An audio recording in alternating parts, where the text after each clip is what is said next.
네, 안녕하세요. 멜번 한인교회 성도 여러분. 여러분들께 하나님의 사랑과 평강이 언제나 그 가정과 그 삶에 함께 있으시기를 먼저 간절히 원합니다. 저를 먼저 간단히 소개하겠습니다. 제 이름은 유환성입니다. 네, 엔더버 히어로스 유나이팅 처치의 담임 목사로 현재 있습니다. 또 오늘 이렇게 귀중한 말씀을 여러분들과 함께 나눌 수 있게 또 기회를 허락해 주신 또 송 목사님께도 감사를 드립니다. 오늘 굳건히 서라라는 말씀으로 오늘 같이 나누도록 하겠습니다. 아마 오늘 말씀은 많이 들어보셨던 그런 말씀일 거라고 저는 생각을 합니다. 저는 그래서 오늘 말씀을 묵상하면서요, 변화에 대해서 생각을 해보았습니다. 우리는 살아가면서요, 가끔씩 그런 변화에 대한 도전을 마주할 때가 있습니다. 세상은 정말 빨리 변하죠. 우리가 사는 세상은 정말 빨리 변하고 있습니다. 또 이런 변화의 속도는 또 희한하게 점점 더 빨라지고 있어요. 이런 변화의 흐름들은 우리들을 새로운 기술이나 그런 문화에 적응할 수 있도록 더 압박할 때도 많이 있습니다. 때로는 우리는 이런 말들을 듣곤 하죠. 로마에 가면 로마법을 따라라, 흐름에 몸을 맡겨라 등의 시대의 흐름에 순응하라는 말들을 정말 많이 듣습니다. 그런데 오늘 읽은 예배소서의 말씀은 세상적인 흐름에 순응하라는 것과는 아주 상당히 반대되는 시각으로 보여지죠. 바울은 우리에게 굳건히 서라고 촉구하고 있습니다. 바울은 하나님의 전신갑주를 취하라. 이는 악한 날에 너희가 능히 대적하고 모든 일을 행한 후에 서기 위함이라고 말하며 세상의 흐름에 순응하는 것을 권하지 않고 있는 것처럼 보입니다. 아마도 바울은 초기 기독교 교회들이 그때 당시 세상을 지배하고 있었던 그 로마 제국의 도덕적인 또는 사회적인 또는 종교적인 기준에 동화되거나 흡수되는 것을 결코 원하지는 않았던 것 같아요. 또 바울은 골로새서에서 교회의 혼합주의에 대해서도 또 따로 또 경고를 하고 있습니다.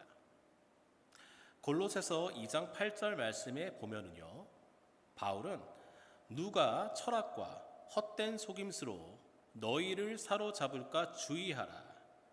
이것은 사람의 전통과 세상의 초등 학문을 따름이요 그리스도를 따름이 아니니라 라고 분명하게 얘기하고 있습니다. 여기서 혼합주의란 다양한 종교 또는 문화 또는 철학 또는 신학, 다양한 신화들을 또 하나로 합하고 융화시키는 것을 말합니다. 그런데 바울이 살던 그 로마 시대에는 이 유일신 사상, 하나의 신만을 믿는다는 유일신 사상이라는 것은 상당히 생소한 것이었습니다. 그래서 초대교회 시절에는 기독교인들이 기독교 정신으로 살아간다는 것은 상당히 어려운 일이었을 겁니다. 특히 그 시대는 우리가 잘 알고 있는 로마 제국 시대였습니다.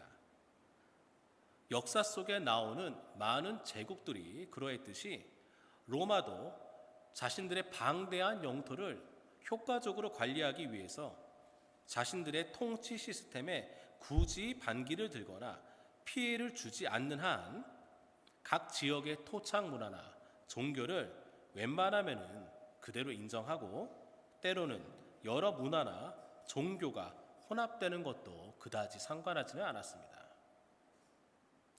그러나 하나님만을 유일신으로 섬기고 다른 종교와 문화와의 혼합을 거부했던, 게다가 열정적으로 그런 사상들을 열심히 전파했던 초기 기독교인들은 박해의 대상이 될 수밖에 없었습니다. 로마의 시민권자이기도 했던 바울은 아마도 이런 현실을 누구보다 잘 알고 있었기에 예수님의 복음의 메시지와 교회의 공동체가 그 복음과 같이 온전히 살아남기 위해서 예배소 교인들에게 하나님의 전신갑주를 입어라 라고 얘기하며 그 시대에 유행했던 신학이라든지 또는 철학이라든지 그런 것들에 예수님의 복음의 메시지가 막연히 흡수되거나 또는 종교적 혼합주의에 물들지 않도록 예배소 교인들을 오늘 격려하고 있습니다. 그러나 저는 이런 바울이 얘기하는 것이 세상을 거부하고 세상의 변화에 전혀 상관하지 않고 꽉 막히고 고립되게 살라고 하는 것은 결코 아니라고 생각을 합니다. 예전 생각만을 하면서요, 꽉 막힌 사고방식 또는 잘 알지도 못하면서 어깨너머로 들은 막연한 편견이라든지 또는 인터넷이나 또는 미디어에서 생성된 오해들로 우리의 생각과 마음을 아예 닫아버리는 것은 분명 바울이 원했던 것은 저는 아니라고 생각을 합니다. 복음 위에 굳게 서는 것, 그리고 고집스럽게 꽉 막힌 사고방식은 분명히 다른 것이죠. 저는 영어로 표현할 때는요, standing firm on conviction, 그리고 being stubborn 이라고 얘기를 합니다. 두 가지는 분명히 다른 것입니다. 변화하는 세상의 흐름 속에서 믿음의 반석 위에 굳게 서서 현명하게 대처하는 것과 세상의 흐름 자체를 인정하지 않고 거부하는 것은 분명하게 다른 것입니다. 오늘 본문에서 바울이 우리에게 얘기하는 믿음 위에 굳건히 서라는 것은 결코 쉽게 변하는 것들을 얘기하는 것은 아닙니다. 비록 그것이 누군가에는 생소하고 또는 이상해 보일지라도 언제나 새롭고 시대를 초월하고 그리고 영원하게 우리를 굳건히 서게 해줄 수 있는 그 무언가, 저는 그것이 바로 우리 주 예수 그리스도의 복음이라고 분명하게 믿습니다. 제가 생각하는 그 예수 그리스도의 복음의 본질 중에 하나는 바로 오픈입니다. 열려 있음입니다. 예수님이 오시기 전에 유대인들의 구원은 아주 제한적이고 아주 폐쇄적이었습니다. 그런데 예수님은 그 구원의 울타리를 유대인뿐만이 아니라 이방인들 그리고 온 열방의 모든 민족들에게 활짝 열어주셨죠. 복음이 무엇일까요? 우리가 다 알다시피 예수 그리스도의 이름을 믿고 부르는 모든 자에게 구원이 주어진다는 아주 간단하면서도 정말 거대한 메시지입니다. 하지만 stubbornness, 어떠한 변화에도 완고하고 고집스럽고 본인이 조금이라도 이해되지 않고 불편하다면 모든 것을 거부하는 것은 전혀 바울이 의도한 메시지가 아닙니다. 그런 사람들은 다른 의견, 다른 사람 또는 다른 새로운 사회적 기준에 적응하고 맞춰가기 위해 노력한다든지 또는 새롭게 다시 우리의 신앙과 또는 우리의 신학을 정리하는 모든 노력들을 거부합니다. 이것은 복음의 중요한 본질 중 하나인 오픈, 열려있음과는 아무런 관계도 없고 오히려 복음의 확장성을 막는 것입니다. 제가 예전에 사역하던 교회가 주택가에 위치하고 있었습니다. 그런데 교회 옆집에 사는 한 부부가 주일날 아침에 너무 시끄럽다며 항의를 하러 왔습니다. 그래서 제가 일단 진정시켜서 보내드리고 교회 임원분들께 그 말씀을 드렸더니 그중 한 분의 첫 마디가 어디 감히 하나님을 예배하는데 였습니다. 어떻게 생각하세요? 저는 그때 많은 충격을 받았습니다. 내 이웃이 항의를 하러 왔으면 교회이든 또는 아니든 일단 그분들에게 뭔가 양해를 구하고 또 설명을 하고 서로에게 도움이 될 수 있게 조율을 해야 하는 게 먼저일 텐데 그 모든 것은 온데간데 없고 감히 하나님을 예배하는 데 방해한다면서 그분은 먼저 역정을 내는 것이었습니다. 정말 죄송하지만 그 교회 임원분은 교회의 최고 중직이셨습니다. 내 이웃을 사랑하라는 예수님의 메시지는 어디 있습니까? 내 이웃을 사랑하라는 것은 구원의 확장입니다. 사랑의 확장입니다. 예수님은 네 가족을 사랑해라, 네 자녀를 사랑해라, 네 민족만을 사랑해라 라고 하지 않으셨어요. 내 이웃을 사랑하라고 하셨습니다. 내 이웃의 범위는 정말 넓죠. 세상의 모든 사람이 내 이웃입니다. 예수님이 만약 그 자리에 계셨더라면 그 항의하러 온 그 이웃에게 채찍을 들며 감히 하나님을 예배하는데 항의를 하냐며 그 이웃을 내리치셨을까요? 과연 그 이웃에게 교회를 통해서 예수님의 사랑과 구원의 복음이 전달될 수가 있었을까요? 저는 이 사건이 아주 꽉 막힌 스터버너스의 전형적인 예라고 생각을 합니다. 하지만 스탠딩 폼, 바울이 표현한 굳게 서는 것은 이것과는 다릅니다. 짧지만 제 목회적인 관점에서 볼 때 굳건히 선다는 것은 그 복음의 본질 위에서 더 나아지기 위한 의견의 교환과 또는 논의, 나와는 생각이 다를지라도 그것을 인정하고 한 번 더 생각하고 공부하는 유연함, 뭔가 더 나은 대안이 있다면 시도해 볼 수 있는 용기, 그리고 이런 과정들에 대해서 우리의 마음이 열리는 것, 이것이 바울이 이야기하는 굳게 서는 것, standing firm이라고 저는 생각을 합니다. 그럼 우리는 어디 위에 굳건히 서야 할까요? 우리는 하나님의 말씀, 그리고 그분을 향한 믿음,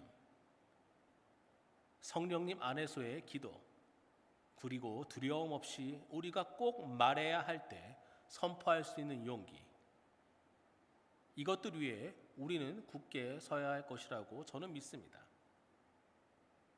저는 이것이 오늘 바울이 우리에게 전하고자 하는 포인트라고 생각을 합니다. 바울이 오늘 우리에게 주는 메시지는 요즘같이 급격히 변화하는 시대에 우리 기독교인들과 교회가 과연 어떻게 대처해 나가야 되는지에 대해서 보여주고 있습니다. 그런데 굳게 서는 것과 꽉 막힌 것을 구별하는 것은 참 어렵습니다. 아마 한 끗 차이일지도 모르죠. 그래서 저는 이 설교를 준비하면서 과연 어떤 기준으로 이 두 가지를 구별할 수 있을까 묵상하고 고민해 보았습니다. 그래서 제가 묵상하며 내린 저의 결론은 바로 하나님께로부터 우리가 받은 그 사랑으로 생명을 살리는 것이었습니다. 왜 그럴까요? 복음의 가장 근본적인 메시지는 영원한 죽음에서의 구원입니다. 예수님을 믿음으로 우리가 죽을 수밖에 없었지만 우리의 생명이 살아나는 것, 우리가 그 예수님을 믿음으로 그 예수님의 십자가 사랑으로 우리가 영원한 생명을 얻은 것, 그것이 바로 복음의 근본적인 메시지 아닐까요? 그래서 생명을 살리기 위해 우리는 사람들을 죽음으로 몰아넣는 그 어떠한 곳에도 두려움 없이 NO라고 얘기할 수 있어야 됩니다. 또한 생명을 살리기 위해 가끔은 고통스럽지만 내 고집과 내가 지금까지 지켜왔던 상식들을 접어야 할 때도 있고, 때로는 생명을 살리는데 최선을 다할 수 있도록 변화될 수 있게 우리 자신을 철저하게 반성하며 평가해야 할 수도 있을 것입니다. 그러나 정말 안타깝게도 요즘 이 코로나 시대에 몇몇 교회나 또는 종교 단체들이 종교의 자유, 또 자신들만의 성경관과 논리만을 주장하면서 여전히 기본적인 방역 수칙을 무시하고 자신들만의 것을 여전히 고집하며 지역사회의 공공안전을 위협하는 것을 볼 때마다 도대체 저들의 주장에 생명이 있는 것인가? 또는 저들이 말하는 예배와 전통과 복음은 과연 예수님이 전하신 세상 모든 인간을 구원하시고 그 생명을 살리신 예수님의 복음이 맞는가라는 질문과 의구심이 항상 들게 됩니다. 아마도 저들은 자신들이야말로 하나님의 전신갑주를 입고 있다고 주장할지도 모릅니다. 하지만 저는 그들 속에서 하나님의 생명의 메시지, 이웃을 사랑하라는 메시지를 전혀 찾을 수가 없습니다. 저희 사진 한번 보여주시겠어요? 안티 록다운 프로테스터. 네. 아마 이 사진 보신 분들이 많을 겁니다. 뉴스에서. 이 사진은 8월 말에 있었던 멜번 시티에 있었던 엔티 록다운 프로테스터들의 사진입니다. 혹시 저 앞에 계신 여자분이 들고 있는 종이가 보이시나요? Jesus is my protection, not a vaccine. 뭐 굳이 따지면 틀린 말은 아니죠. 하지만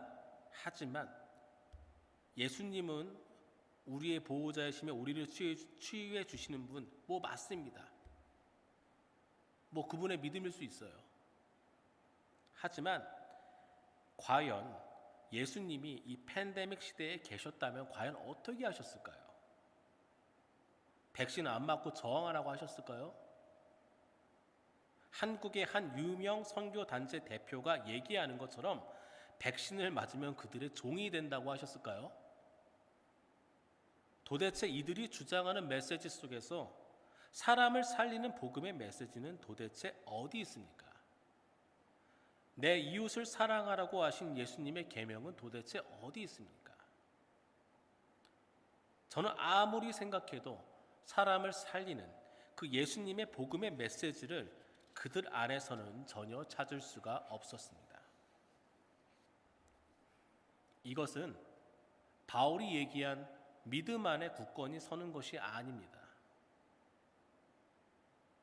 이것이야말로 사방이 꽉 막힌 아무것도 보지 않고 아무것도 듣지 않는 정말 스터본함이라고밖에 얘기할 수 없습니다.